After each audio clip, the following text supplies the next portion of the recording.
नमस्ते viewers, welcome back to my channel. नारियल के जन्म की कहानी। प्राचीन काल में सत्यव्रत नाम के एक राजा राज करते थे। वह प्रतिदिन पूजा पाठ किया करते थे। उनके पास किसी भी चीज़ की कमी नहीं थी। वह धन दौलत से लेकर हर प्रकार की सुविधा से समृद्ध थे। हालांकि इसके बावजूद भी राजा की एक अभिलाषा थी जिसे वह पूर्ण होने की चाह रखते थे।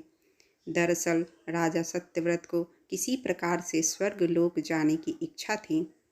वह अपने जीवन में कम से कम एक बार स्वर्ग लोक के सौंदर्य को देखना चाहते थे, लेकिन उन्हें इसका मार्ग नहीं पता था। इधर दूसरी तरफ ऋषि विश्वामित्र अपनी तपस्या के लिए घर से बाहर निकले। चलते चलते वह अपनी कुटिया से काफ़ी आगे चले गए थे। काफ़ी समय बीत गया लेकिन वह नहीं लौटे। इस कारण उनका परिवार भूख और प्यास से तड़प रहा था। राजा सत्यव्रत को जब यह पता चला तो उन्होंने ऋषि विश्वामित्र के परिवार के पालन पोषण की जिम्मेदारी ले ली। कुछ समय बाद जब मुनिवर लौटे तो वे अपने परिवार को कुशल देख काफ़ी प्रसन्न हुए। उन्होंने पूछा कि उनकी अनुपस्थिति में किसने उनकी देखभाल की।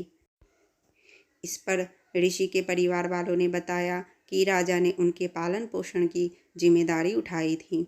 यह सुनकर ऋषि विश्वामित्र तुरंत राजमहल पहुँचे और राजा से मुलाकात की। वहां पहुंचकर उन्होंने सबसे पहले महाराज को धन्यवाद कहा।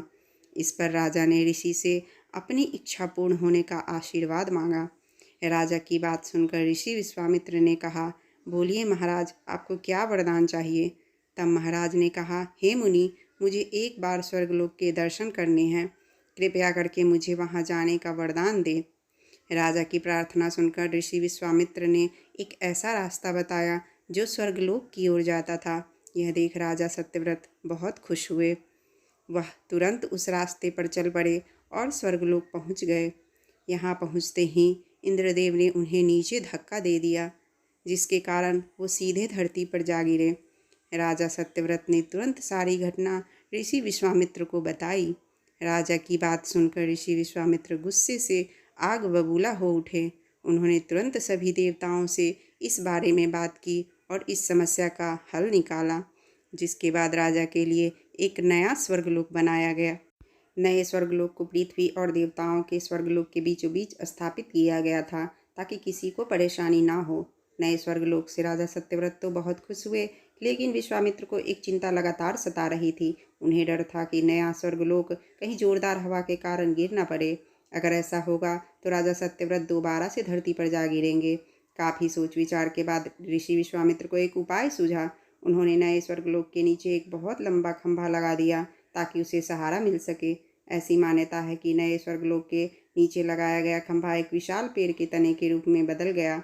यही नहीं, कुछ समय पश्चात जब राजा सत्यव्रत की मृत्यु हुई तो उनका सिर एक फल में तब्दील हो गया। तभी से इस खंभे को नारियल का पेड़ कहा जाने लगा, जबकि राजा का सिर नारियल के रूप में जाना गया।